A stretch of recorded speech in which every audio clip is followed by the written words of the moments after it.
Good morning. It is morning when I'm recording this. Might not be by the time I post it, but also I am recording this from my bed because, yeah, it's like 7 o'clock or I guess 7:30. I haven't slept, so I didn't want to clear off my desk and do the whole thing. Yeah. And yes, I'm wearing pajamas because that's how we do it sometimes. So, let's see. These are not a chance. Okay, we'll leave them over there. What message needs to come through for us today? What do we need to hear? What message needs to come through? One more? No. Start with those two. Queen of Cups and the Six of Pentacles reversed. I'm getting balance and imbalance. Queen of Cups has really been standing out to me recently as the idea of recognizing divinity within yourself. Water is the collective unconscious, and she's got her little bowl of water there, but she's also sitting next to the ocean. They're not combining in this version, right? She's separate. She's got her own spirit, if you will, in her own vessel, if you will, but it is made of the same stuff as the big spirit, the big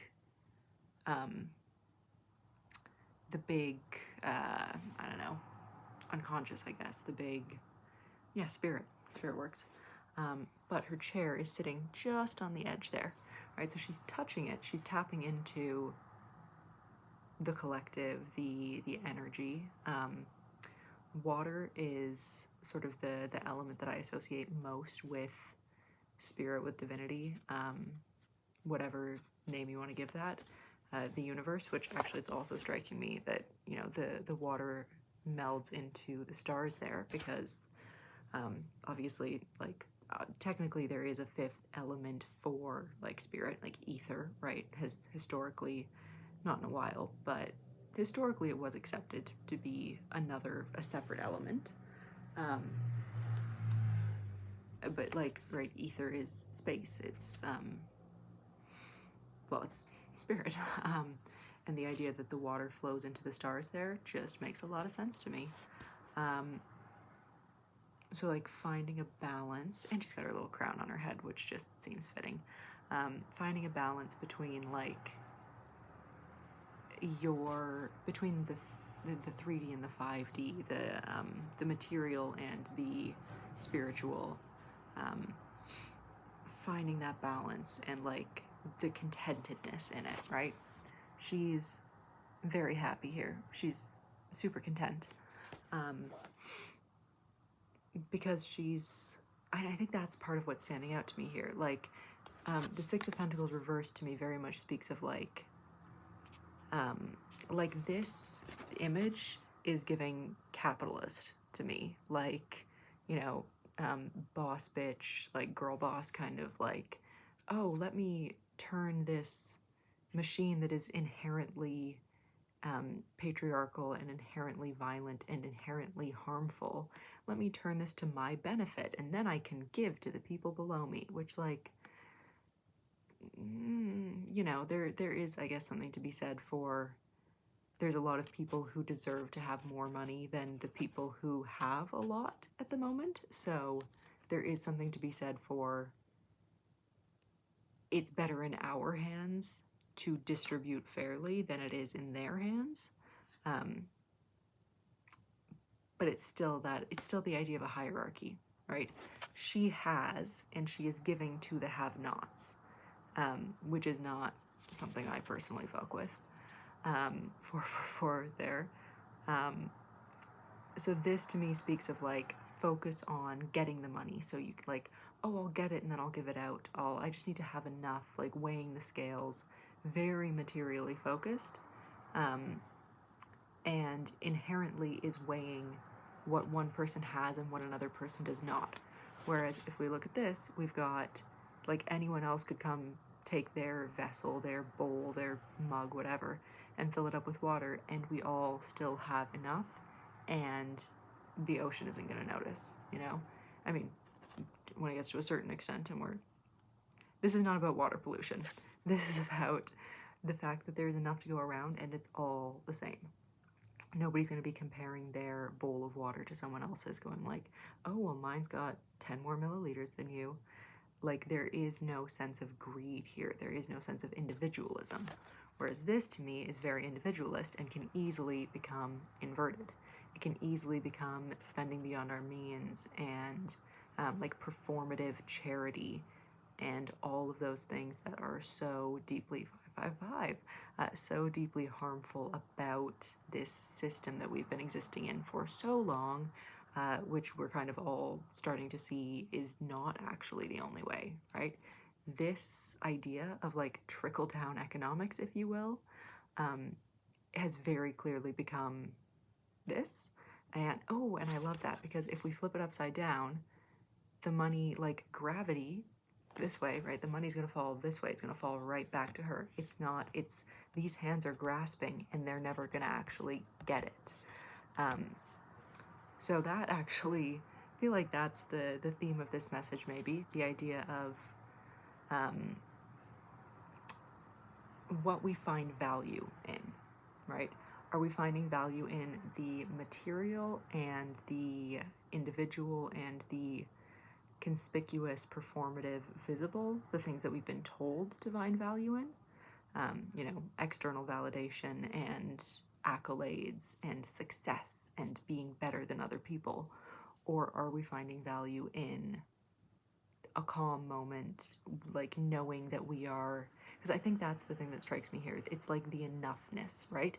This has an inherent not enoughness to it, whereas this, everybody can have some, and we're all content with what we have because we all know that our bowl of water is the ocean, right? And therefore it is enough. It is good enough because it is the same, right? To take that out of abstract terms, right?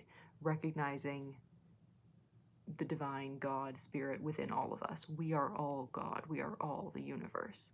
And like that's just objectively true in that our bodies are made of not chemicals, but like oh god, what's the word that I'm looking for? Like iron and what are those even? What are my elements? Like our bodies are scientifically, it sounds poetic, but scientifically also, we as carbon-based life forms are made of like the universe. Like we are the universe, and it runs through all of us in our blood, in the equivalent of water, right? We are 70% water. We evolved from water. And water to me, I think that's part of why water to me says so much about like spirituality. But like when we all recognize the divine in ourselves, and we recognize that we are good enough, and we not have enough, because I'm not trying to say like everybody has enough if they just believe that they do, and nobody's struggling with poverty, and that's not a real issue.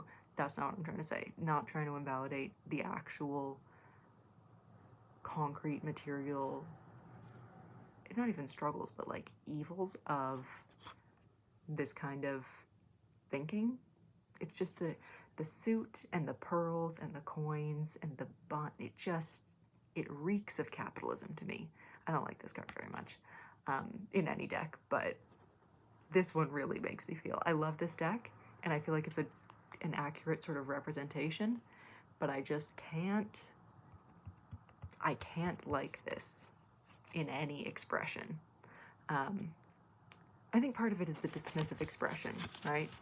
It's looking down, right? Anyway, this conflict that is sort of arising, I feel like, for a lot of people, certainly something I'm dealing with at the moment, like erasing the sense of insecurity from all the ways that society and mass media and the education systems that we're raised in, and misguided parental advice often tells us that we're not enough unless we make a certain amount, unless we have a certain amount of success, unless we cultivate something, like we have something to show for it, because that something is always predicated on being above someone else, doing better than someone else, making more than someone else. It's never, you know,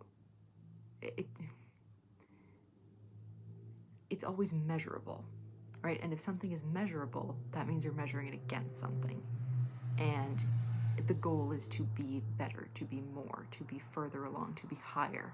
And that is completely unsustainable, because then there will always be not someone below you, but you will, like, there has to be someone below. And so it's just a race to get above other people. And when we're all racing not to be at the bottom, not to be the worst, so that we don't feel like we're worthless, then it creates a system that values, or not creates, because the system is very sort of intentionally created by the people at the top to keep us fighting, but it fosters 1111. It fosters community where, I don't know what that would have to say here, I guess 1111.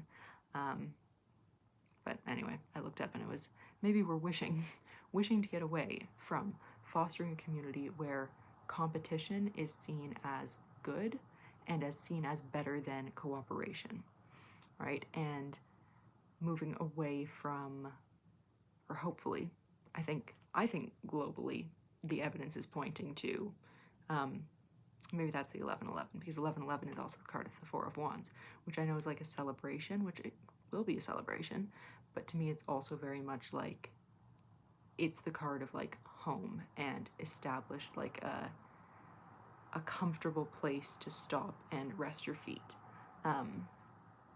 Not, I mean, actually similar vibes to the Ten of Pentacles, like less long lasting maybe, but it's the start of a home, right? It's those four walls or four sticks, if you will, that you can hang a tarp over and you can rest. It's the beginning of a home, the foundation, four foundations.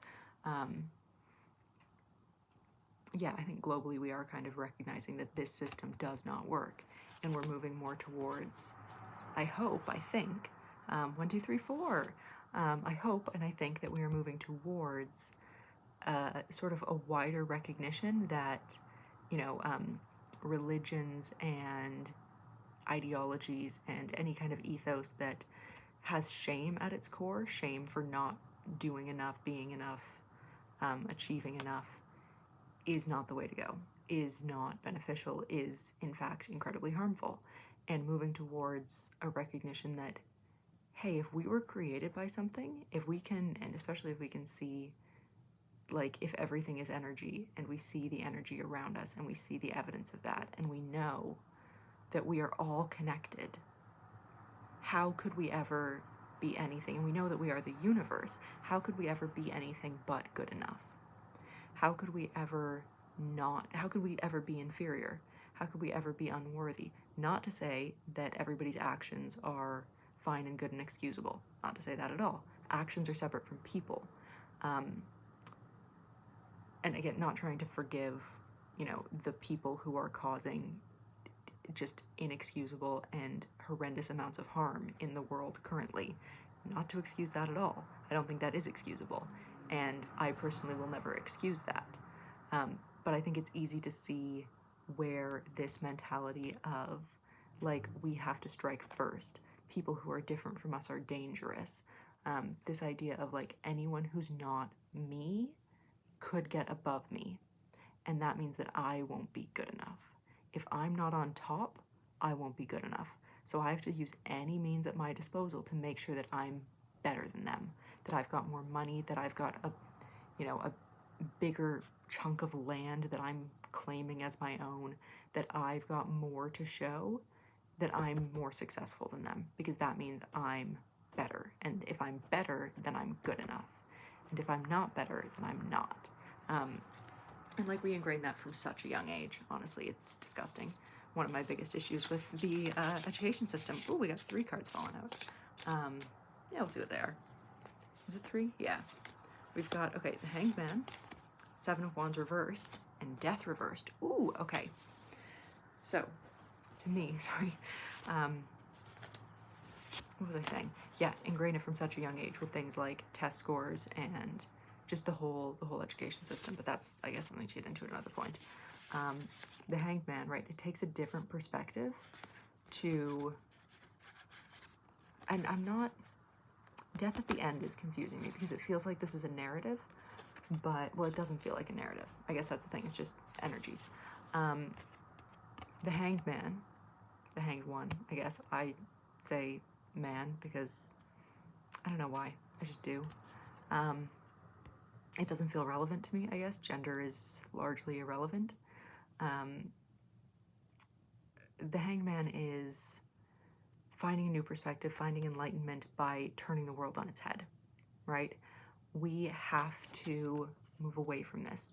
We have to put down the I must defend and I must attack to do so.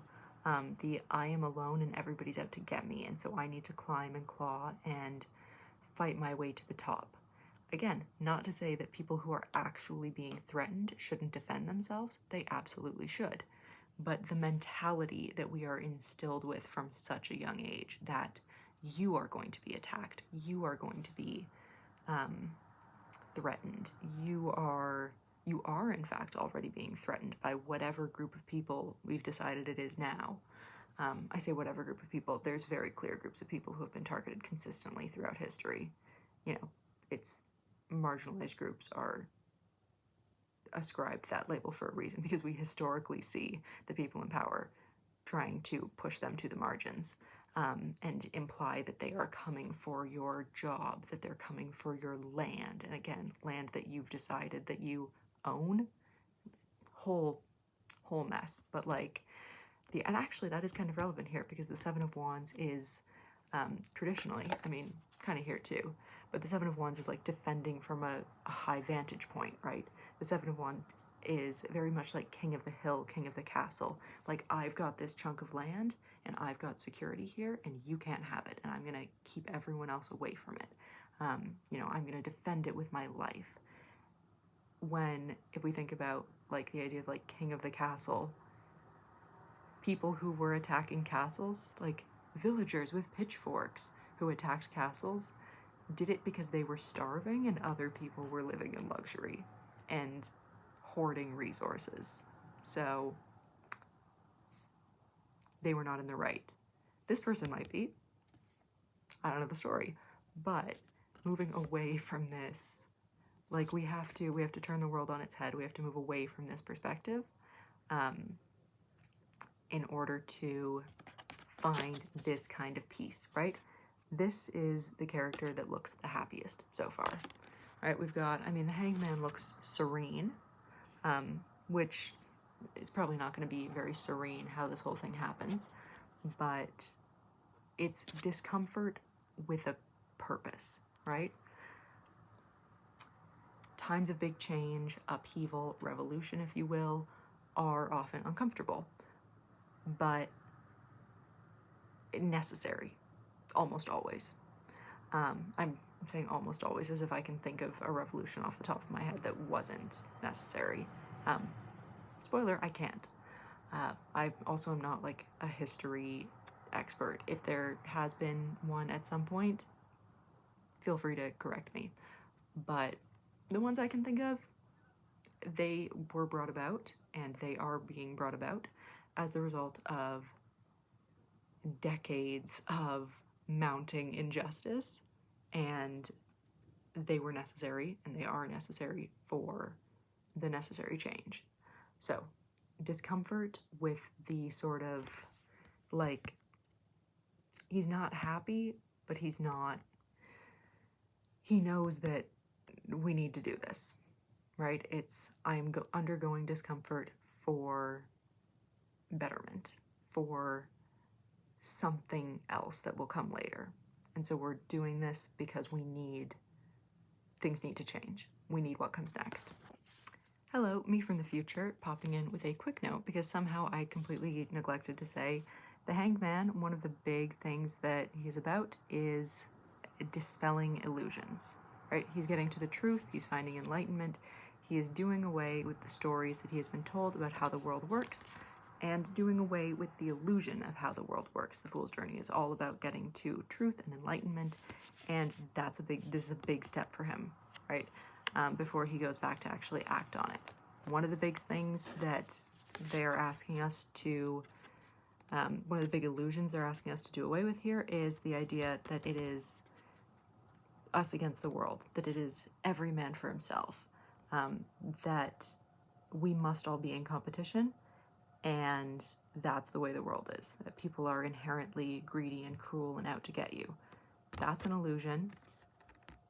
The Hanged Man is, in this moment, asking us to look at that and see if that actually rings true, or if that's just something that we've been told. And if we are sort of like confirmation biasing without actually, there's no way to say that that could be true. It's not true. The world isn't out to get you. Systems are out to get you, very specific systems. Some people are targeted by those systems more than others. Definitely not trying to like neglect or negate or ignore that. Not trying to ignore that. Some people are targeted by systems more. But the entire world is not what's trying to bring you down, right? That's an illusion. Sit and think and break free from it. All right. So we're getting away from this. But death reversed here. I mean, it could be saying, well, because death inherently implies rebirth. So, especially like if we're talking about just like, you know, energy, the natural world, the fact that we are all part of, like humans are part of the natural world. You know, we're not separate from it. And in the natural world, things die and they don't get stuck in boxes and like mausoleums and metal crates and urns to stay sterile and separate for eternity. They decompose, they feed more growth, and their energy returns to life in that way, right? So that's why I say death has rebirth inherent in it. I'm not saying like it's a butterfly metaphor and everything that is lost will be born again, like in literal terms. Maybe, I don't know. But physically, like, again, I hate to use the word scientifically, but like physically, yes, that energy will go somewhere else if we let it. And maybe that's what they're saying is the desire to separate ourselves from the natural world, the desire to cling to human civilization and to keep what we have built from crumbling, right? The idea that like no empire has ever lasted for eternity. Empires have, I think, something, at least I read somewhere, that the like empires have like an average life expectancy expiration date of about 250 years. I don't know if that's true. I read it somewhere on, I think it was social media at some point. But what we do know is that no empire has lasted forever. Empires crumble. And this desperation to cling to the empire that we are currently existing in is preventing it's preventing anything new from being born, right? The harder we cling to what we have that isn't worth clinging to, the longer it will take for something new to emerge. So, not to say that we don't have valuable things right now. Like, there are absolutely things of value that exist within this empire, right? That's just, things of value exist within every empire. And some of those valuable things will survive, right? I saw another, I guess, statistic that was talking about how when the Roman Empire fell, it was the people who lived and worked, like people in community, survived a lot better than people who were not in community. And there has been some incredible community building happening as we've kind of seen this progressing. But if we refuse to let the things die that need to die, then we won't be able to rebirth or to birth the things that could be better than them, right? If we refuse to, here's a favorite example of mine, if we refuse to let the education system, the like state-run education system, or even the idea of a nation state, if we refuse to let those die, we will never be able to educate youth in a way that is healthy for them and helpful and beneficial for all of society, because the way we've been educating youth for the past couple hundred years was designed by and has explicitly served the wealthy ruling classes. 2, 3, 4, 5, as I was, it's a couple seconds later, because I was like, that's not relevant, but I've been seeing a lot of those recently, the progressive numbers, and it does feel relevant, you know? The education system as it is not broken because it's serving the purpose it was intended to serve. And as much as we don't know what we're going to do in the wake of it, as long as we keep clinging to it and trying to figure out ways that it's still functional, we're not going to build anything else. Again, not saying that like, none of my theorizing is meant to be blanket statements like everybody must switch to homeschooling and everybody's able to do that. No, everybody's not able to do that because we're living in a system built on this idea that keeps us working all hours just to keep ourselves fed, because we have glorified, and they've taught us to glorify, making disgusting, obscene amounts of money. And so we didn't see it as a problem when people started becoming billionaires. We didn't say, oh, that needs to stop. Let's nip that in the bud right this second. We went, oh, congratulations, let's celebrate them. And then more people said, ooh, that gets celebration. I'm going to do that. That's how I'll feel valuable. That's how I'll feel like I'm not a piece of shit. Not talking about anyone specific there, but no, I obviously am. Yeah, we need to let things die. This is keeping us stuck. The refusal to move forward.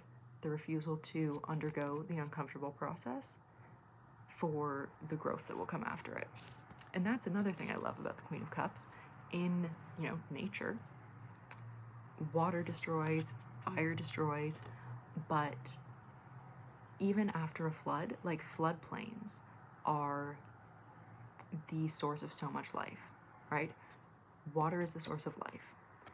And yes, you need oxygen and earth as well, but even after horrific natural disasters, the environment heals itself. The earth, combined with water, which we are wasting in horrific amounts, of course, will heal itself. Again, not to say that, like, efforts to end desertification of the Sahel region aren't needed. They are. But those efforts all focus on keeping the water in those places, right? Because water is what we need. And if we just let things decompose and we bring back a sense of community, it's not that simple. I'm not saying like, oh, we just need to bring back a sense of community and everything will be fine. But I think this card is a great place to start. I think her ideas, having her little bowl of water and going, oh, look, even though I'm not physically identical to the person next to me, my vessel carries the same thing. My vessel carries the same valuable substance. And isn't that beautiful? And shouldn't we maybe work to, foster a little bit more cooperation? Okay, there's a little rant for you. Let's see if we've got any, advice. Advice seems trite. We kind of already know generally how things need to go. That card felt like he was kind of stuck in my hand.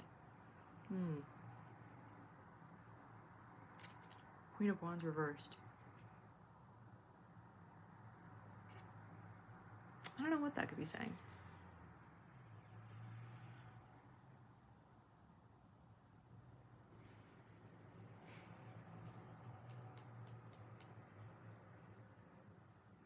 because the Queen of Wands reversed is supposed to be, I don't know. So here's the thing about reversals. I obviously have various ways of determining what I think the cards are saying in a given moment about a situation. But they also have sort of, oh, and the King of Wands on the bottom. Okay, so actually, I like that. Queen of Wands is, she's kind of doing her own thing, right? She is artistic. She's enjoying this beautiful flower. She's got her cat there. She's creating a little drawing. But she's isolated. And the queens historically are, not historically, I guess traditionally, the queens are more about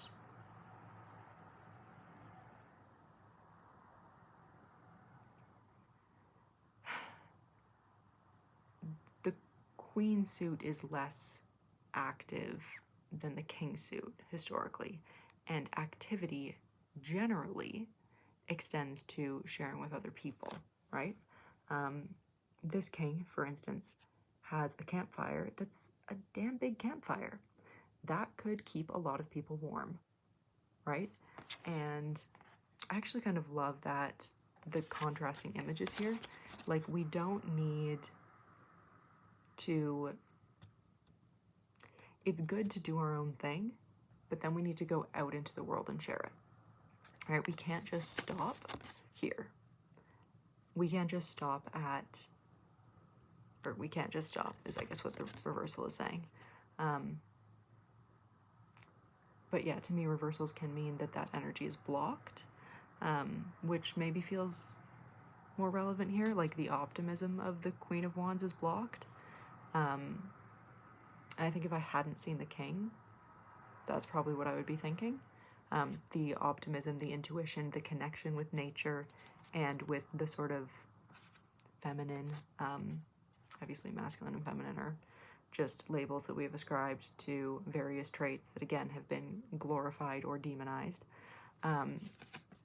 But cats obviously have historical ties to women who were, and men too, maybe, mostly women, and queer folks, who were deemed witches, evil, black cats especially. It's that, anyway, you don't need me to explain that. But the connection with intuition, the connection with the shadow self, the acknowledgement of the shadow self, and the connection with nature is blocked, and the creativity is blocked, therefore. Like, she's drawing, but she's just like holding her pen. That's what's striking me today, at least. She's holding her pen, she's looking at the flower, she's like searching for inspiration. However, taking the two together, it's saying to me, it's all well and good to be creative in your own space, but if we just keep it, especially in this situation, if we keep it inside within the structures that we've created, ooh, that's what she's saying. If we keep it within the structures that we've created, we keep it to ourselves and for our sort of enjoyment and like for the sake of strictly beauty and enjoyment, and this is my creative practice and I'm gonna draw at my desk here. Like, it all looks very, it's all very sterile, right? There's no like living, like the desk isn't made of wood. It all looks like IKEA furniture, right? It's giving very, and it's like no shade, but it to me right now is reading very like mass produced, that weird kind of, you don't know if it's plastic, it's meant to look like wood, but it never really does. Like, creativity and optimism, I guess, and there's a word that I'm looking for about like hopeful, optimistic, creative thinking for the future, and I cannot think of what the word is. But anyway, that versus like that's not gonna do us any good, right? That might make us feel better individually, but it's not going to keep anyone else warm. Eventually, once we've done this, once we've gotten in touch with that stuff, we need to go out into the world and we need to build something that will A, burn some shit to the ground, and B, keep some people warm, right? We need to build things that can cleanse and can also support and nourish and provide comfort for the people around us. So yeah, I feel like that was way more political than I was expecting. But hey, sometimes that happens. I feel like that's probably it. But I am going to shuffle these guys just once more, see if there's any final summary. Oh, that needs to come out. Two of Pentacles. Okay, so we are at a sort of juggling point here right now, right? We're very much juggling the material and the abstract, whatever term you want to give that. We're juggling real life and, like, not real life, but daily life, the daily grind, the struggle to stay alive with everything that we know is happening on a major scale and what we know is coming, right? One of these is a little bit closer to being in her hand than the other, but they're both coming down. And it's like, which one am I going to grab? And eventually we're going to have to let the daily grind go, because this one's going to be right on our doorstep. And we're going to need to not reckon with that, but we're going to need to cope with that. And we've seen that happen, again, countless times throughout history. We've seen how sort of regular daily life breaks down as things get more and more extreme. But I guess I've now buried the King of Wands in the deck somewhere. But, and I guess it's going to be rocky too, right? It's going to be bumpy. But if we are able to drop one of these, if we don't have to be worrying quite so much about survival, because, for instance, we know that our neighbors have got a fire that can keep us warm in the winter, and the other ones have got, I don't know, chickens that can, like, you get what I'm saying. If we start to build structures outside of the structures that we've been existing in beforehand, then it'll be a lot smoother when it comes to that time where we have to let one of these drop, because we know the one we're going to have to pick. So it's better to maybe prioritize that a little bit now, and like building community that can support you and that you can support, and that you can make sure you're like keeping each other fed and housed. That helps with the daily shit too. That's not neglecting that, right? Start having weekly dinners with a group of friends or your neighbors. Start growing things in your yard on, well, it's coming to fall, but like, do the little steps now that are manageable, because the more little manageable steps we do now, the more prepared we're going to be when it comes time to drop one of these, and the less stressed we're going to be about juggling the two of them, because we'll know that we're good. We'll know that we're doing better right now, and so that's not as much of a priority. And again, not to say that like everybody will be able to seamlessly move away from established systems like with no problems, or like, that's just not, right now that's not realistic, right? Right now we don't have structures in place for all of the things that we need. However, we can see that the structures that are in place are failing regardless. So it makes sense, to me at least, that this is saying like, figure out which one you're prioritizing and figure out which one's coming down harder. Because right now, getting by is well and good, but if we're getting by and then we're just retreating to, where did I put her? We're just retreating to like our particular or our individual little self-care, like commercialized wellness caves, like, oh, I'm gonna buy myself a little, not to say anything against like candles, but like, I'm gonna buy myself a candle and go to a yoga class and take a bath, and we're not doing anything else to heal our bodies and our nervous systems and the communal like spirit, I guess, from the harm being done by the system that we're living in right now. When this collapses, when this structure collapses, like, where's she gonna go?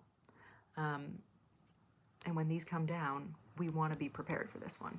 Okay, back for a quick note, because I was just thinking, and as I was sort of thinking and talking about like doing manageable steps now, I think that is kind of key here with Death reversed, the Queen of Wands reversed, even the Six of Pentacles reversed. Like, the more that we, because Death reversed is often about refusing to acknowledge what needs to die, refusing to acknowledge that it needs to die, refusing to acknowledge that some kind of massive change needs to take place. So right now we're overwhelmed by like, oh God, these two separate things. And if we keep refusing to acknowledge what is coming, if we're only looking at one of these, the other one's going to smack us in the face, right?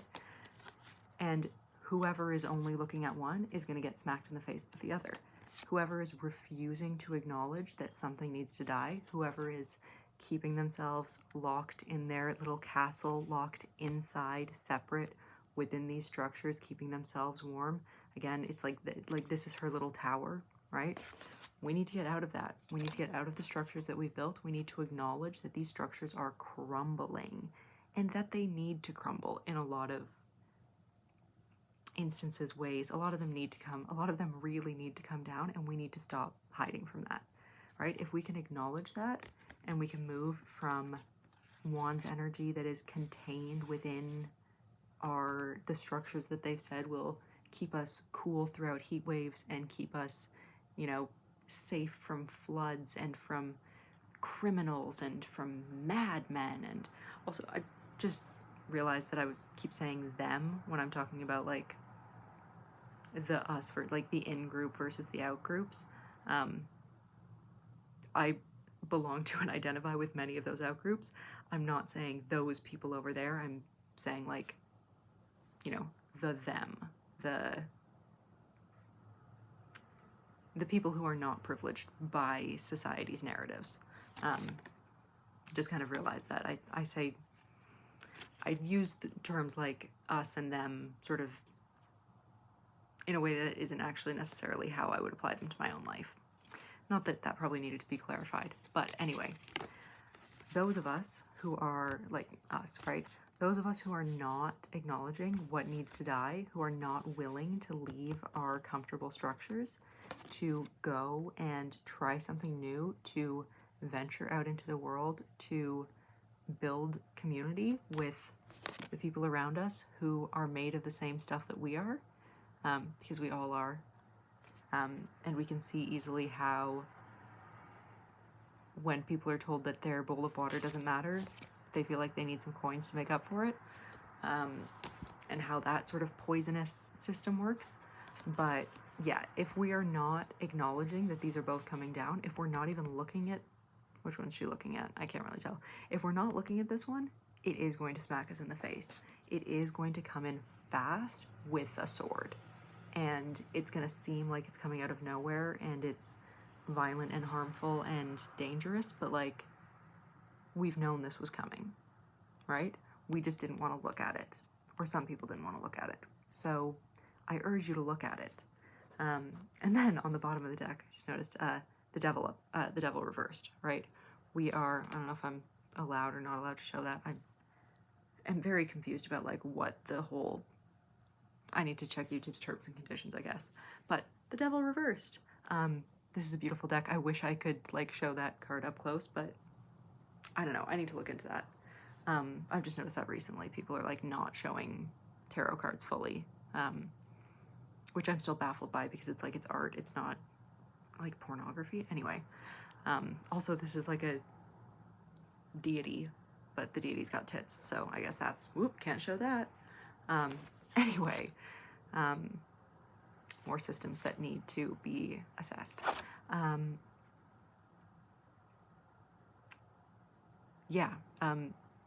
It's just wanted to, I guess, clarify that, and maybe clarify like there is hard stuff that needs to happen here.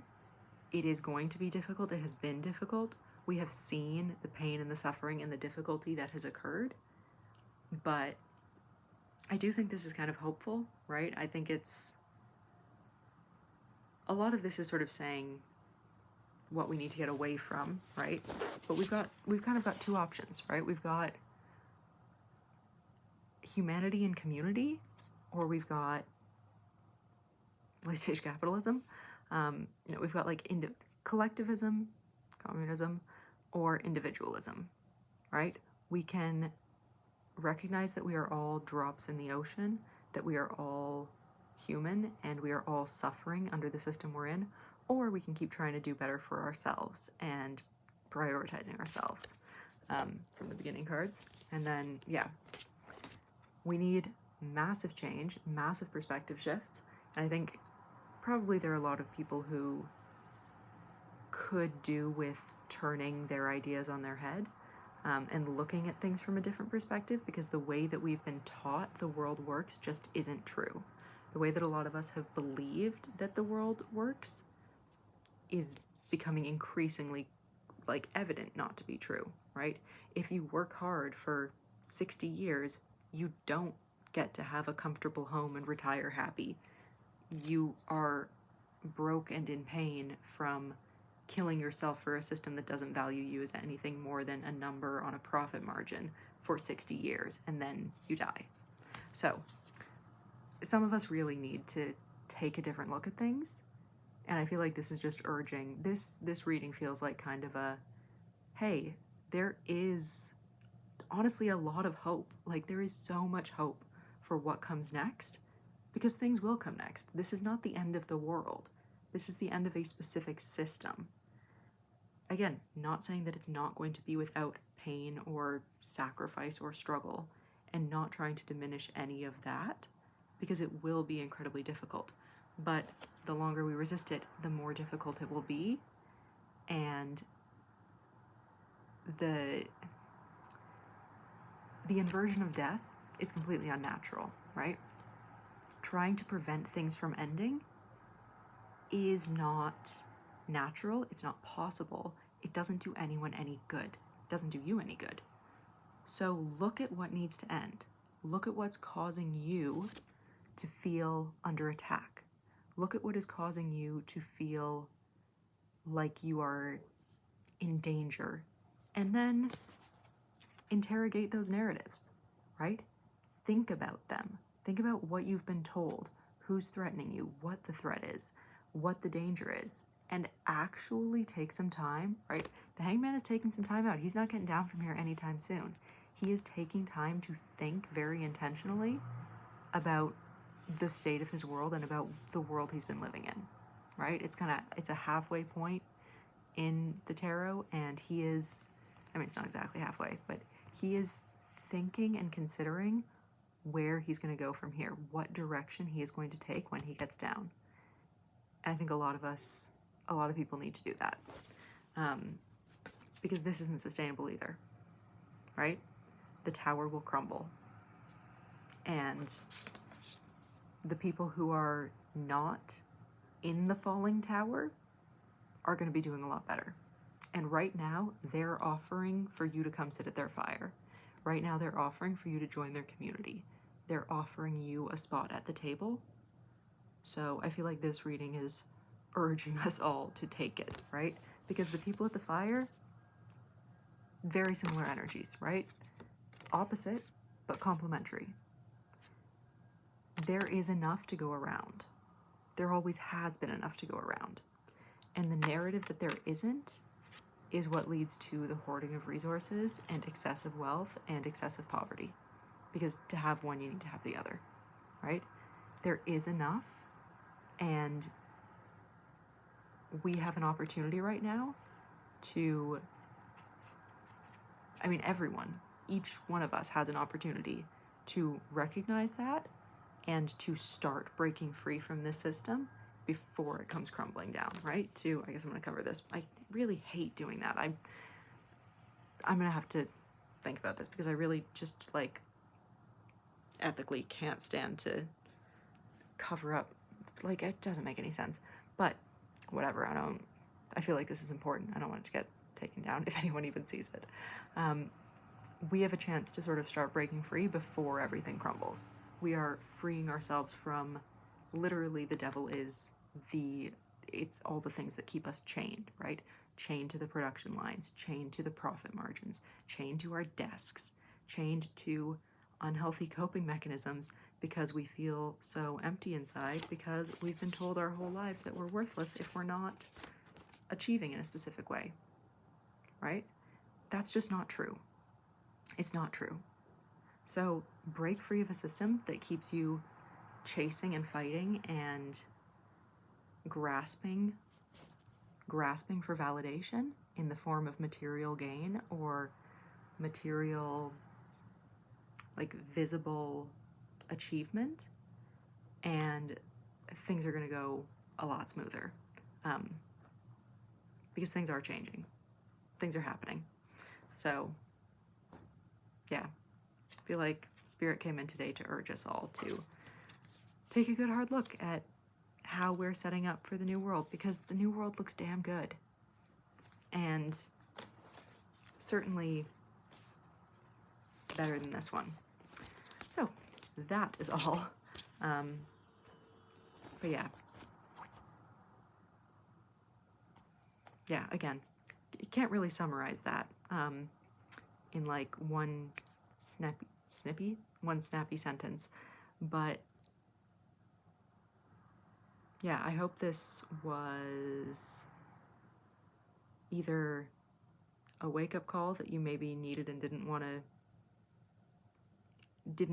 to hear but know you needed to hear, or maybe reaffirming if you kind of were already aware of this. I don't know. I feel like